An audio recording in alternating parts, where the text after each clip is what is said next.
نحمده ونصلي ونسلم على رسوله الكريم أما بعد فأعوذ بالله من الشيطان الرجيم بسم الله الرحمن الرحيم وذكر فإن الذكرى تنفع المؤمنين صدق الله العظيم الصلاة والسلام عليك يا رسول الله الصلاة والسلام عليك يا حبيب الله الصلاة والسلام عليك يا نبي الله الصلاة والسلام عليك يا نور الله وعلى آلك وأصحابك يا حبيب الله صلى الله تعالى عليك وسلم. میرے پیارے آقا صلی اللہ تعالی علیہ وسلم کے پیارے دیوانوں،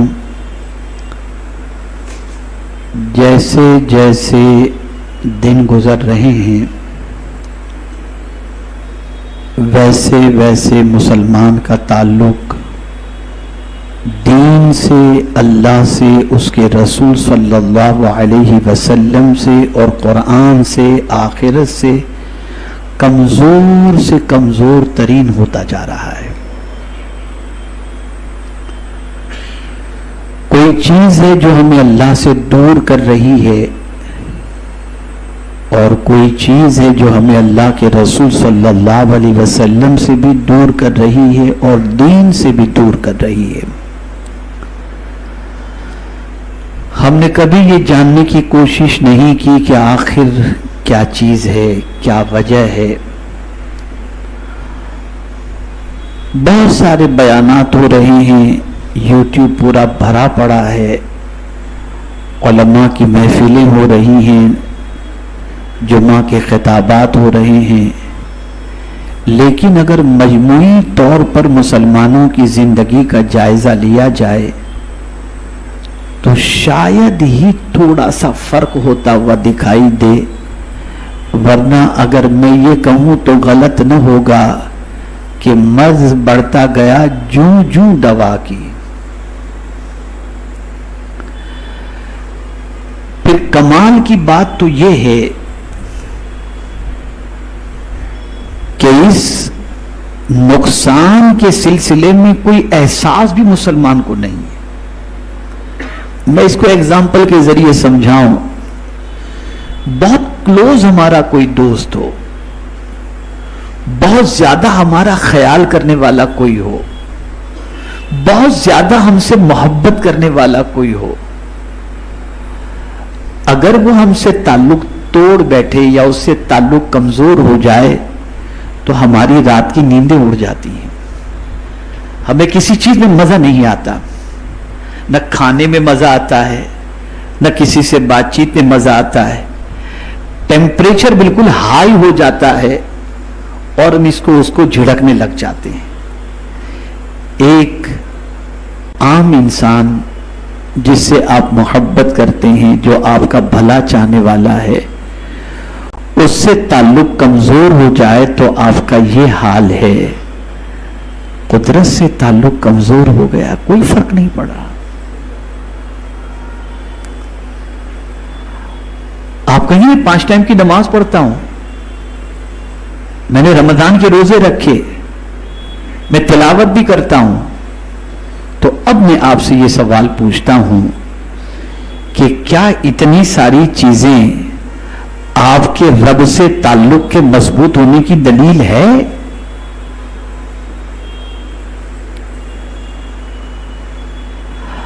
اگر ہے تو پھر یہ بھی تو آپ دیکھو کہ اپنے محبوب کی ناراضگی اور رضا کا بھی تو خیال کرو. کبھی آپ نے سوچا کہ کہ مجھ سے کون سی ایسی چیز ہو رہی ہے جس کی وجہ سے اللہ عز و جل اور اس کے رسول صلی اللہ تعالی علیہ وسلم کے فرمان کا اثر میرے دل پر نہیں ہوتا. اگر محبت ہو اللہ عز و جل سے، اس کے رسول صلی اللہ تعالی علیہ وسلم سے، تو ان کے فرمان کا اثر تو ہوگا نا. آپ پہلے سوچیں، میں جو عرض کرنے جا رہا ہوں، آپ نے اگر اپنے باپ کو بڑا مانا ہے، باپ کا رسپیکٹ، اللہ کی ذات ساری تمثیل سے پاک ہے، باپ کو آپ بڑا مانتے ہیں، آپ جانتے میرے باپ نے مجھے بڑا کیا، میرے باپ نے مجھے کھلایا، میرے باپ نے تعلیم دلائی، میرے باپ نے کپڑے دیے، میرے باپ نے یہ کیا، میرے باپ نے وہ کیا، یہ ساری چیزوں کو آپ جانتے ہیں. تو باپ جب کہتا ہے بیٹے یہ کرو، تو آپ کرنے کے لیے تیار ہو جاتے ہیں. اور پھر یہ بھی جانتے ہیں کہ نہیں کروں گا تو میرا باپ مجھ سے ناراض ہو جائے گا. کبھی آپ نے یہ سوچا کہ باپ کو بھی روزی اللہ دے رہا ہے، باپ کو بھی پیدا اللہ نے کیا، مجھے بھی پیدا اللہ نے کیا، میں اپنے باپ کی بات نہ مانوں تو باپ ناراض ہو جائے، میں اپنے رب کی بات نہیں مانوں گا تو میرا رب ناراض نہیں ہوگا. یہ خیال کیوں نہیں آتا؟ یہ کیفیت کیوں پیدا نہیں ہوتی؟ آج اسی پر سے میں پردہ اٹھانے کی کوشش کروں گا تاکہ آپ جان سکیں کہ نصیحتیں کن کو فائدہ پہنچاتی ہیں اور کن کے دل پر نصیحتیں اثر انداز ہوتی ہیں. اگر اللہ کی آیت کا اثر، اللہ کے رسول صلی اللہ علیہ وسلم کے ارشاد کا اثر ہمارے دل پر نہیں ہوتا تو اس کا مطلب یہ نہیں کہ قرآن معاذ اللہ بدل دیا گیا، جو صحابہ کے زمانے میں تھا وہ قرآن اور تھا اور آج قرآن وہ ہے، یہ ہے نہیں. قرآن اس وقت بھی وہی تھا جو آج ہے، لیکن وہ سنتے تھے، زندگی بدل جاتی تھی. ایک مثال صرف آپ کے سامنے پیش کروں، مکے کی سرزمین پر جو لوگ شراب کی حرمت سے پہلے شراب پیا کرتے تھے، پانی کی طرح پیا کرتے تھے، کوئی دسترخوان ایسا نہ ہوتا جس میں شراب موجود نہ ہو. لیکن جب شراب کی حرمت کا حکم نازل ہوا اور رسول اعظم نے مدینے میں اعلان کر دیا کہ آج سے اعلان کروا دیا کہ شراب حرام ہو چکی ہے، تو سب نے فوراً شراب چھوڑ دی. یا اللہ ماجرا کیا ہے کہ سگریٹ نہیں چھوٹتی اور شراب چھوٹ گئی؟ تو جواب ملے گا اسی کو تلاش کرو کہ ان کے دل میں وہ کیا چیز تھی جس کی وجہ سے حکم الہی اور حکم رسول پر انہوں نے عمل فوراً کر لیا. اسی چیز کو مجھے آج سمجھانا ہے.